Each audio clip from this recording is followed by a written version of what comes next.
investigación. Bueno, yo no sé, ideas ya tocamos, no sé si alguien quiere ahora, dice tocar ideas, algunas preguntas o lo que sea. Hubo algunas, pero si alguien quiere hacer alguna ahora, Yo y adelante. una de las cuestiones que vos planteabas me parece interesante, digamos, es la cuestión, digamos, desde la mirada teórica funcionalista, digamos, ¿no? Tiene el behaviorismo, tiene la cosa conductivista, y esta pelea que vos planteabas de Freire con Piaget no es menor, digamos, ¿no? Son, digamos, porque uno de los aspectos, yo veía el título de tu libro, pensé más en la diversidad cultural, el paradigma del otro, la cuestión de postularidad del colonialismo, ¿no? Y esa mirada, digamos, tiene el componente que está faltando acá de la historicidad, digamos. Estamos hablando, digamos, cuando hablamos del respeto de la ley y el orden, si hablamos de Alemania, digamos, hablamos del protestantismo, digamos, sacarlo, descontextualizarlo, no sé si se entiende, digamos, vos lo venís repitiendo, decís uno lo toma o lo deja, que me parece honesto de tu parte, pero es cierto que yo terminaría, antes de pasar al caso concreto, que habla Porto Alegre, por supuesto, digamos, le agregaría como, digamos, a la reflexión esta una mirada histórica, que vos en algún momento del texto lo mencionás cuando empezás a charlar de las utopías, de la energía, de la falta de energía de las utopías del 19, y empezás a pensar de las utopías de la emancipación, que después por ahí no desarrollás,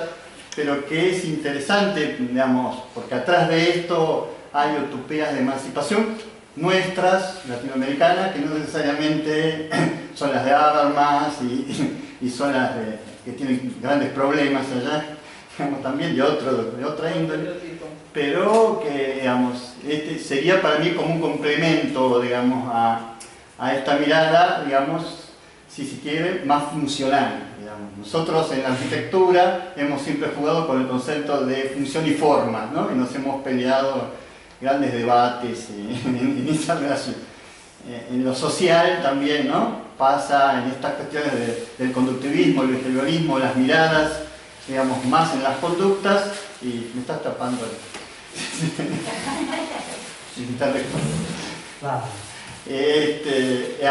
y aquellas que es el contexto donde esas conductas se están dando, digamos, ¿no? El contexto, y en ese punto creo que el debate no fue en vano, siempre son llevados al extremo, digamos, no hay que echar a la basura ni a Heidegger porque estuvo con los nazis, ni a Piaget, porque me parece que eso, pero sí ponerlos en contexto, ¿no? Y tratar de contextuar desde lo teórico, antes de pasar al caso, digamos, desde el marco teórico ya. Y en ese me parece que la gente que está trabajando en Colombia, en Ecuador, con el paradigma cultural, me parece que es interesante retomar estos conceptos del pensamiento latinoamericano. Y cuando ustedes, vos hace tiempo, que empiezan a trabajar el concepto de espacio público y no estatal, digamos, o pueden tomar el concepto de presupuesto, digamos, por la izquierda y no por la derecha, o ayer Renzi decía, tomemos el concepto de la república, digamos, y no lo dejemos en la mano de la derecha, digamos, en la reunión de los 40 años de Francia. Es interesante esta contextualización, ¿no? de los conceptos que por ahí estaría interesante de mirar. Y el otro enfoque que, digamos, agregaría a este cuadro es, esto se lo decía Héctor recién, digamos, da la impresión, un poco lo decía, de la preocupación, de la pregunta teórica es el individuo hace un corrimiento, una descentralización, hace digamos, sale de mirarse a sí mismo, de la cosa egoísta, egocentrista, digamos, que le puede ser funcional desde lo teórico o de los negocios o de la corrupción, pero digamos, de los intereses personales o de los intereses teóricos, y pasa a tener una visión del otro.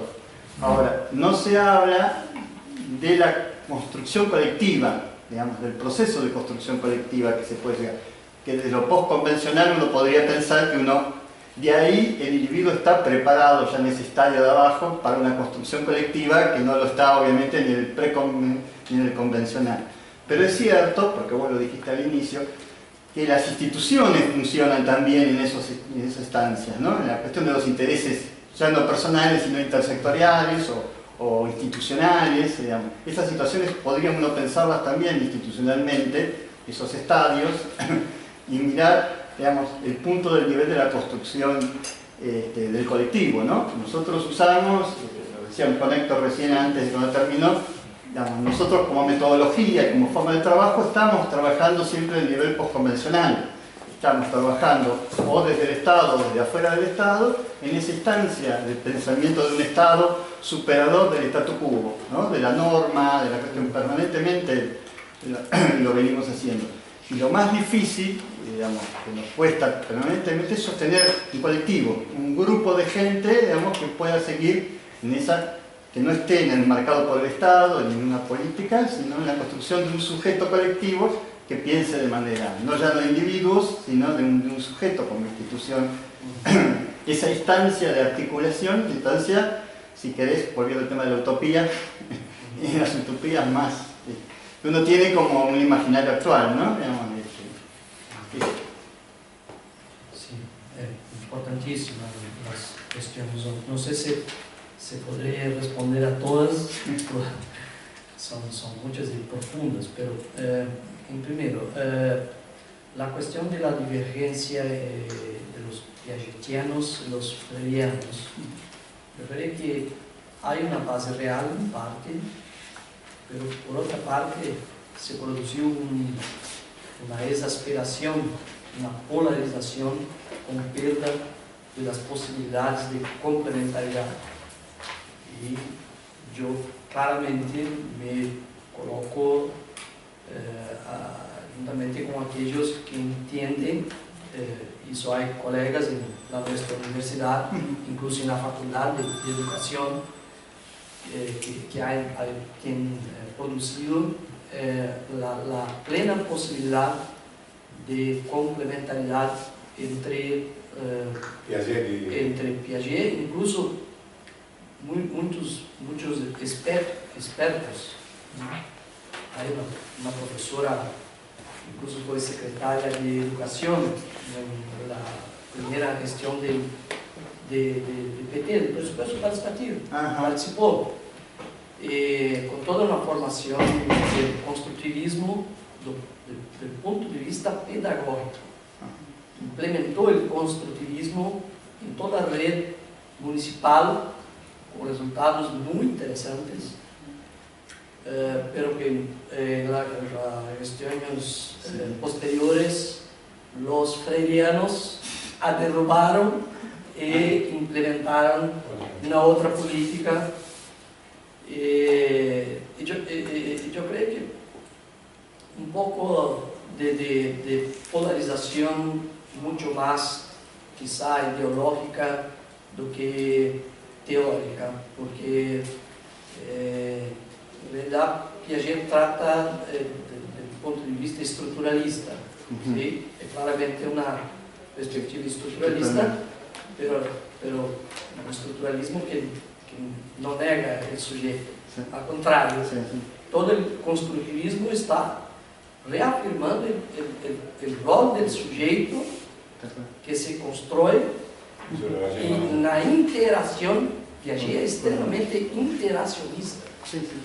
El cerne de su epistemología es interaccionista.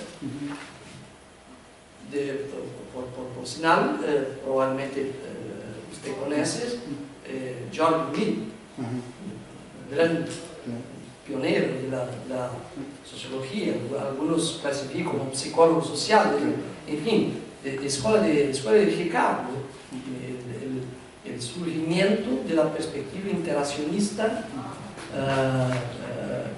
a partir de una perspectiva de construcción de yo, libro Mind, Self and Society, donde de una forma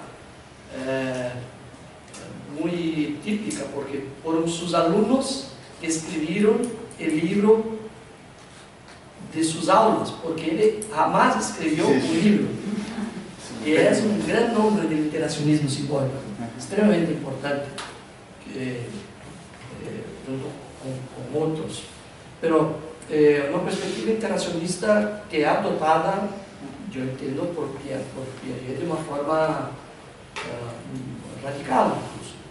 Se trata de una perspectiva que posteriormente Habermas, por otro camino, rompe con la filosofía del sujeto y adopta la intersubjetividad, por la cuestión de teorías del pragmatismo lingüístico y etc. Comunicacional. Sí, pero yo creo que esa perspectiva interaccionista, constructivista, epistemológica, que aunque sea estructuralista, no está negando el papel del sujeto. Al contrario, está afirmando que el sujeto se construye en relación con los otros y con el mundo concreto. No es obra de un innatismo biológico, tampoco es obra de la moldaje social que el behaviorismo y otras corrientes fuertes, hoy incluso muy fuertes, plantearon. Y por otro lado, Paulo Freire tiene una importancia crucial, muy grande, por introducir el contexto histórico. ¿Dónde está el sujeto? ¿Qué individuos, qué grupos, qué conocimiento tienen? Y saberes. Sí, exactamente. Y hay un texto que yo considero muy interesante, que exactamente establece una puente, una ligación, entre la autonomía del sujeto, de la pedagogía del oprimido, con las capacidades del desarrollo del sujeto del Piaget. A mí me parece muy coherente, e incluso la corriente que hoy se denomina neoconstructivista, por esa maestra que yo hablaba antes, que fue secretaria, hoy es una investigadora, una docente que percorre varios países de América Latina, incluso países en situaciones muy complicadas, y esa corriente está absorbiendo innovaciones científicas que va más allá de los estudios de Piaget. El neoconstructivismo está considerando mucho más el contexto histórico do que anteriormente. Entonces, yo creo que un poco por ahí. Pero la otra cuestión en la investigación pasa que en la etapa anterior, mestrado, yo había trabajado el contexto histórico de la ciudadanía en Brasil. Está. Llegué tarde. Sí. No está en este libro porque no sería caso ficar repitiendo. Sí. Por eso yo hablé por lo menos de los 3 libros, que el primero es el Poder de Aldea, conta la historia, o sea, la génese y historia del presupuesto participativo en Porto Alegre. El segundo se trata de cómo se implantó el presupuesto participativo y qué cambio el PP trajo en las relaciones Estado-sociedad. Y ahí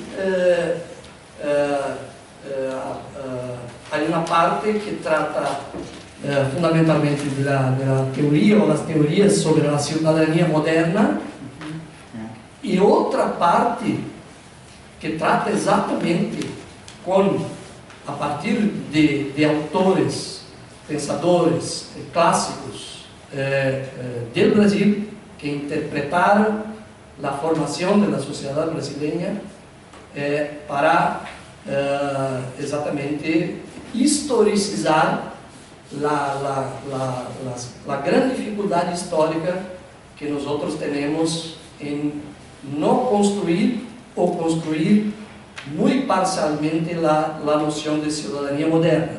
Pero se trata de la ciudadanía moderna, porque me parece inescapável o fato que o Brasil ha sido colonizado por um país europeu, ainda imaginado, secundário, que é Portugal. E aí há toda uma historiografia heterogênea, pero lo hizo escolhas muito claras, que não sei se vocês conhecem, pero Sérgio Buarque de Holanda, Raízes do Brasil, 1935. Se trata do padre del Chico Buarque de Holanda. Um grande autor que somente o mundo acadêmico conhece como o padre de Chico Buarque. Tem uma importância, não sei se é maior que Chico Buarque, mas muitas obras interessantíssimas. E uma delas é considerada um clássico que se denomina Raízes do Brasil. É um estudo um pouco mais cultural, antropológico, sobre como o colonialismo transplantou o Estado colonial português para o Brasil.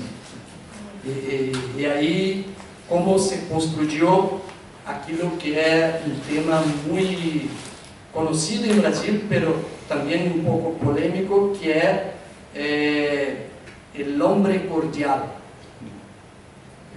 Héctor certamente conhece, ele cunhou a expressão el homem cordial, que seguidamente é mal interpretada como sendo el hombre educado, el hombre de buenos modales. Amable. No, el hombre cordial, de cordio, de corazón. Sí. Entonces, Sérgio Buarque tenía feito una viaje un tiempo en Germania, y la tomó conocimiento de Weber y otros, y ahí es una fusión de la tipología de las formas de acción social, y fusionó la dominación o la acción social carismática con la tradicional. Entonces ha dicho, el Estado brasileño es la extensión de la familia patriarcal. O sea, nuestra histórica dificultad de construir el Estado como república y la separación entre público y privado sería una gran dificultad en la construcción del Estado en Brasil y de la sociedad brasileña por tomar todo como personalidad. O sea, la gran dificultad de entender las cosas como algo público e não personal. Daí o jeitinho brasileiro, ou seja, sim, sabe com quem está falando, etc. É uma interpretação que certamente está marcada, historicizada. Alguns dizem que está ultrapassada, outros não. Eu entendo que a ideia central do homem cordial, que é cordial para o bem, para o mal, ¿sí? Para a esclavitud ou para a forma, enfim, amável com que tratavam as escravas em los favores sexuais em la Casa Grande. E aí há Gilberto Freire, o maior antropólogo do Brasil, vasta obra. E eu tomo esta que se denomina em Brasil como a sociologia de patrimonialismo. Ou seja, Sérgio Buarque de Holanda, Raimundo Faoro, 1958, publicou na obra que também é considerada, todos têm edições hasta hoje, não param, sempre.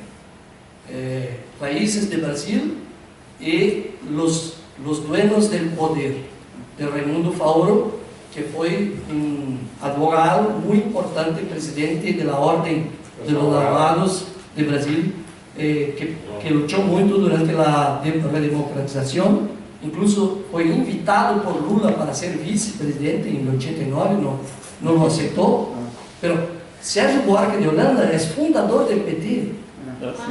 ¿Cómo se llama el segundo libro? Los dueños del poder. Ah, Los dueños del poder.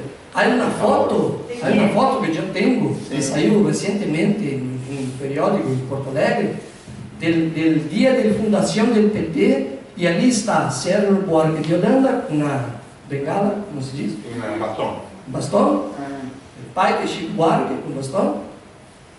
A su lado, Olívio Dutra, fundador, prefeito en Porto Alegre, ¿sí?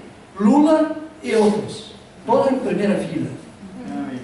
Entonces, son personas que no son marxistas, pero que históricamente, até porque el marxismo en la época de 30, 40 era la tercera internacional, una visión muy golpista de tomar el poder, en fin, tuvimos en 35 la tentativa de tomar el poder por los cuarteles. Prestes, sí. Bueno, yo hablaba en sociología de patrimonialismo. Entonces, Sérgio Buarque de Holanda, Raimundo Faoro, los dueños del poder, plantea de forma muy fuerte, cuestionable, la idea de que el Estado brasileño se formó a partir de un estamento burocrático patrimonialista. Y por último, Simón Schwartz, esto está vivo hasta hoy, fue presidente del IBGE, la gestión de Fernando Henrique, que plantea la idea de neopatrimonialismo, una reinterpretación muy compleja. En fin, la síntesis es que la dominación legítima patrimonialista, que es una dominación tradicional, o sea, personal, tería sido el principal tipo de dominación en la formación del Estado brasileño, distintamente del tipo de dominación tradicional feudal. O sea, la idea es que en Brasil nunca tuvimos feudalismo. Y, por ejemplo, solo patrimonialismo, sí. Familias dueñas. Sí, familias, señores patrimoniales, burócratas, militares, que son dueños de todo. Y lo primero, la Casa Real portuguesa. Claro. Debe venir el eje del patrimonialismo y la cosa, digamos, los bienes públicos como dominio propio. Exactamente. Sí. Lo público no es público, el dominio propio del señor patrimonial. Pero ¿cuál era el pensamiento del colonialismo? Son todos bienes propios. Claro. Entonces es una discusión polémica, porque hay una pregunta, bueno, en Península Ibérica, históricamente, ¿tuvo feudalismo? Eso es una cuestión que algunos entienden que sí, otros no, pero es una cuestión importante, porque el tercer autor que yo hablé hace una distinción, entendiendo que el feudalismo, aunque sea una dominación tradicional, tenía un cierto pacto contractual, diferentemente del patrimonialismo, que era una dominación mucho más autoritaria, porque no tiene ningún pacto, ninguna regla, todo es propiedad del señor. Y ahí se formó una sociología del patrimonialismo, que es una gran corriente explicativa de la formación del Estado y de la sociedad brasileña. Por eso yo hablaba antes de la dificultad, por ejemplo, que el pueblo brasileño tiene de considerar lo público como público. Estoy exagerando, pero en general, y aquí hablamos de una plaza, un parque, el público o es del Estado o no es de nadie, y por tanto yo puedo me apropiar. O sea, el público no es entendido como de todos. Eso sería la cuestión clara. Sigue siendo un padre, digamos. Sí, entonces la dificultad de separación entre lo que es público y lo que es privado sería algo muy fuerte y que yo estoy corriendo el riesgo de ser superficial, mas hay bibliografía sobre eso. Entiende, por ejemplo, que mesmo con la victoria del PT, un poco de esta tradición, el caso de apropiación del Estado, los recursos, corrupción, no deja de expresar un poco esta tradición patrimonialista. Y ahí, los defensores dicen de que era para solamente subvencionar la política y no los bolsillos personales, pero sin duda se apropiaban de parte de... Claro, porque el patrimonialismo ahí en esta. claro, claro. Hay una polémica, algunos dicen, bueno, eso es muy fuerte, la tradición no está totalmente presente, ha sido superada. Otros dicen, no, vamos cuidado porque mismo los sectores transformadores de la izquierda tienen una cierta mentalidad de apropiación, en fin, por un lado, valorización del espacio público, valorización del Estado como el Estado público, por otro lado, la práctica, y ahí entramos en la cuestión de cotidiano. ¿Cómo es la práctica cotidiana? ¿Cómo es la mentalidad de la gente? Yo estoy convencido que hay una fuerte mentalidad ainda patrimonialista en Brasil. Y esa es una cuestión que, más allá que la desigualdad, está muy profundamente en la ausencia de una conciencia de ciudadanía como algo cívico, republicano, como algo que hay que cuidar de que es público. No es porque es de Estado, es porque es de todos. Hay que cuidar de los espacios públicos. Y por ahí va. Bueno, es una corriente y ahí está una historización. Sí, contextualización. ¿Por qué que el presupuesto participativo, aun sea una experiencia como un grano de arena, una cosa parecida, es una experiencia pequeña, pero que demuestra que es posible cambiar la relación tradicional del Estado patrimonialista, privatista, que se relaciona con los poderosos por los intereses privados y con aquellos que no se tornaron ciudadanos con relaciones de clientela, de clientelismo, de favor, de dádiva. O sea, no se creó una cultura de derechos. Eso es muy reciente en Brasil. Yo creo que hay una diferencia muy grande con Argentina, con Uruguay. Es interesante ver la relación también con lo que es la colonización española, que trabajaba sobre otros criterios respecto de las propiedades y del patrimonio, ¿no? La práctica institucional de los cabildos, era una práctica muy, digamos, que hacía lugar a lo público y a lo popular. A pesar de que después hay elementos que son propios del poder y de la riqueza que se dan indistintamente en Brasil y en la Argentina. Pero, digamos, es bueno señalarlo porque también ha habido una demonización de lo hispánico, también que, digamos, lleva mucha ventaja a todo lo que han sido las colonizaciones anglosajonas y estas incluso de Portugal, ¿no?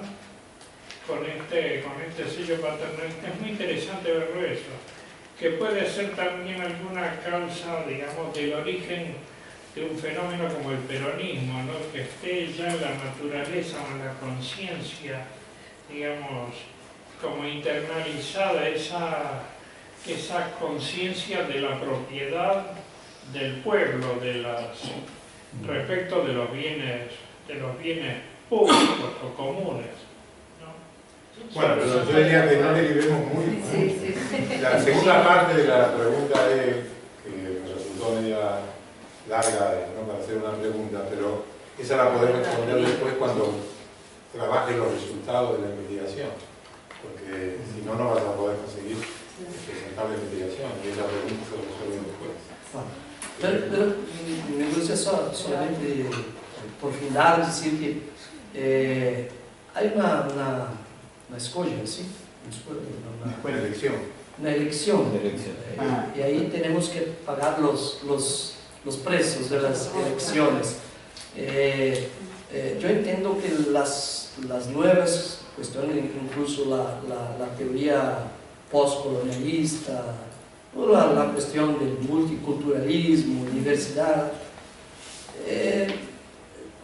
bueno, hay una complejidad muy grande y teníamos que hacer un seminario só para eso, pero yo creo que en casos como Brasil, no estamos tratando de Bolivia, Ecuador, de otras realidades muy distintas, y ahora están se encontrando históricamente.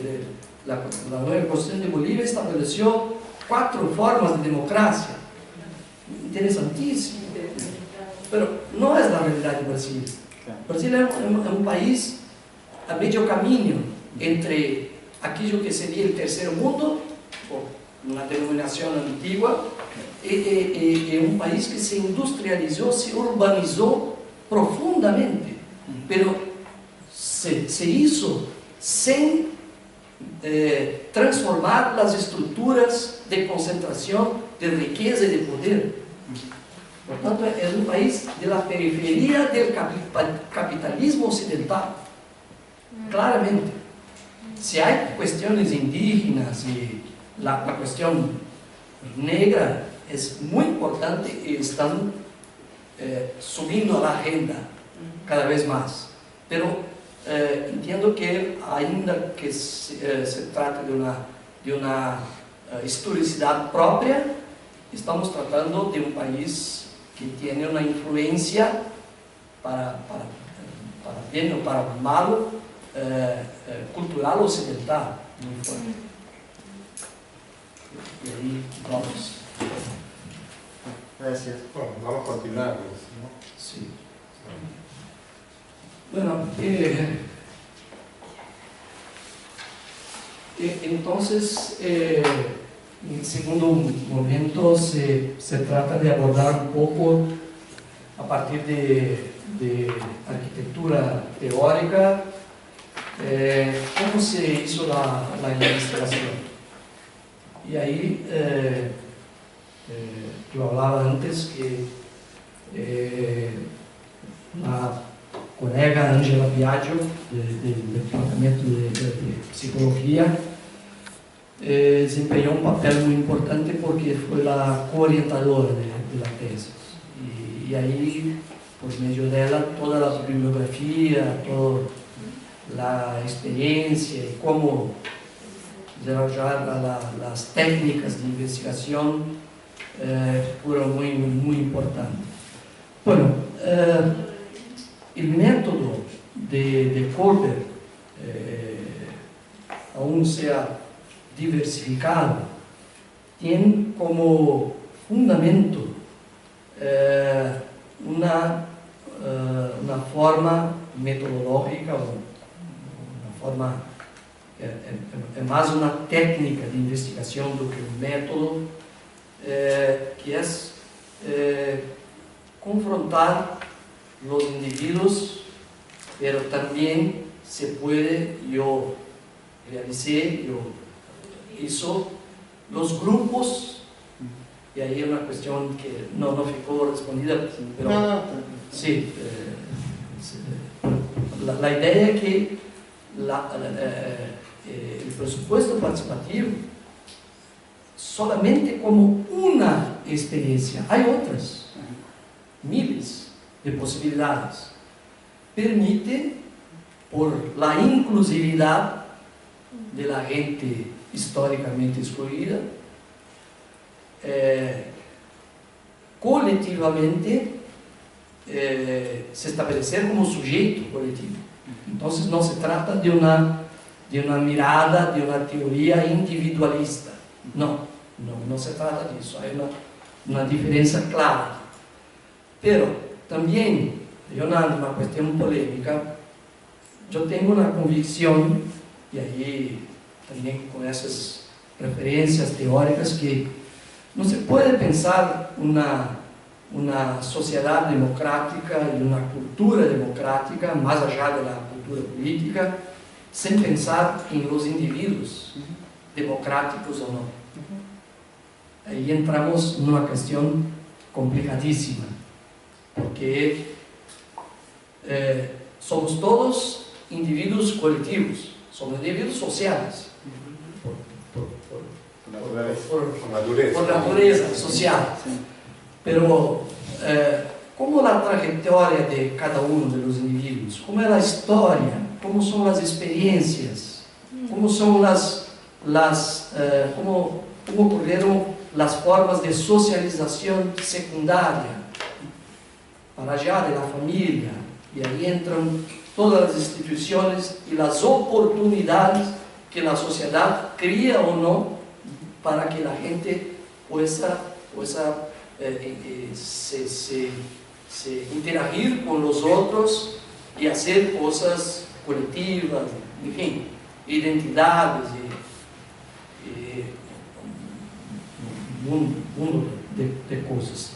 Entonces, la técnica inicial del Kolper es una técnica que piensa en confrontar los individuos y los grupos con dilemas morales. Dilemas morales. O sea, hay varias técnicas que a lo largo del tiempo él y su equipo, un equipo grande, pasaron a desarrollar, perfeccionando, modificando, y otros, posterior a su muerte, intentaron simplificar la técnica de investigación, porque yo hablaba antes que el manual inicial tiene casi 500 páginas y se trata de una entrevista clínica confrontando los individuos con dilemas morales. Y era una entrevista clínica que requiere mucho tiempo y no una respuesta sí o no. Sí o no. Sí. Y se coloca los dilemas morales con la intención que el diálogo y las respuestas, lo más importante es lo por qué, y no la respuesta cómo los individuos o los grupos reagirían frente a una situación, mas fundamentalmente por qué. ¿Cuál es la justificación que los individuos o los grupos firman frente a su elección diante de un dilema moral? Una preguntita, cuando es en grupo, ¿se acuerdan entre todos cuál es la resolución de ese problema moral? Sí, por ejemplo, yo voy a mostrar, pero yo utilicé una muestra representativa del perfil del público participante, con 300 y picos entrevistados, confrontándolos con 3 dilemas morales.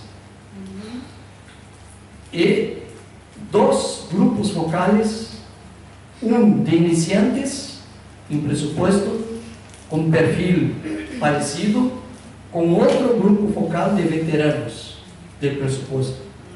O sea, perfiles en género, edad, alguna cosa como profesión, para no tener vieses muy grandes. Y cuando se trata de grupos focales, todos los integrantes del grupo, que fueron no máximo con 15 personas, puede ser 12 a 20.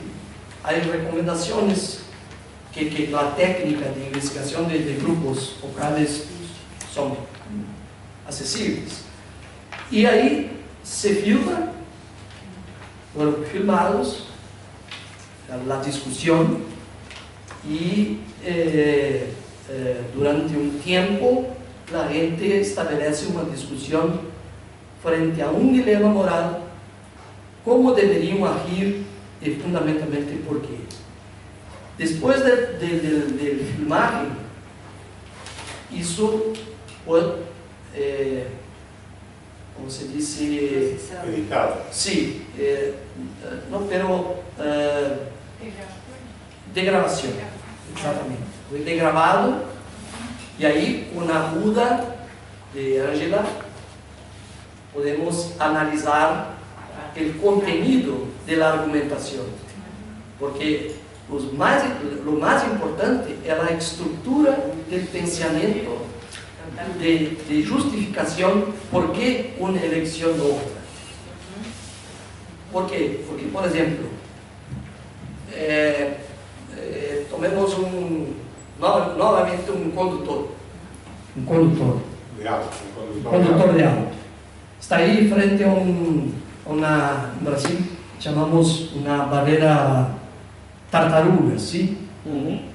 Que para bajar la velocidad. Lomo de burro. Sí. Allá la llaman tortuga. Allá la llaman tartaruga, que son tortugas. Tartaruga, sí. Bueno, un mismo individuo preguntado sobre esta situación puede decir, ¿por qué usted disminuyó la velocidad del auto frente a eso? Bueno, respuesta 1, porque va a estragar mi carro. Pero va a romper. A romper el auto. Claro, va a dejar. Estamos ahí en nivel 1. El Claro. preconvencional, estadio 1. Sí, estoy pensando en mi auto. Va a estragar la suspensión. Una otra respuesta.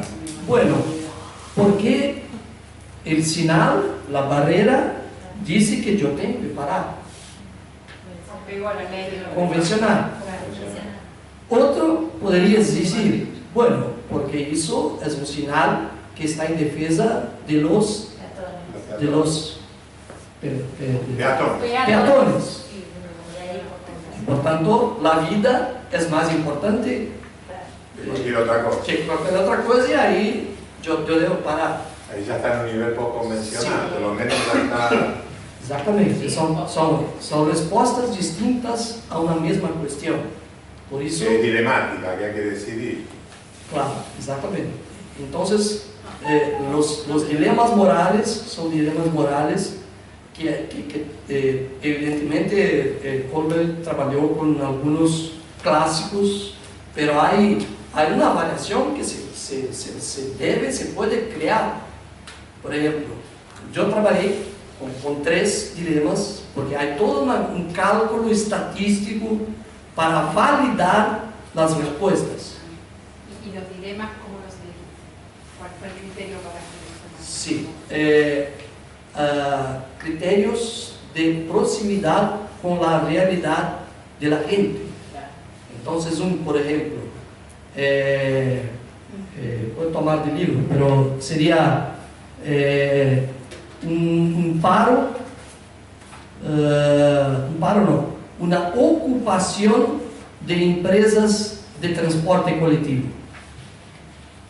porque la negociación, sí, no evoluyó la negociación entre los usuarios de transporte colectivo y las empresas privadas de transporte colectivo, y eso resultó que los usuarios ocuparon la empresa. ¿Y ahí qué piensas sobre eso? ¿Está correcto ocupar? Y ahí no importa el sí o no, mas ¿por qué? Por ejemplo.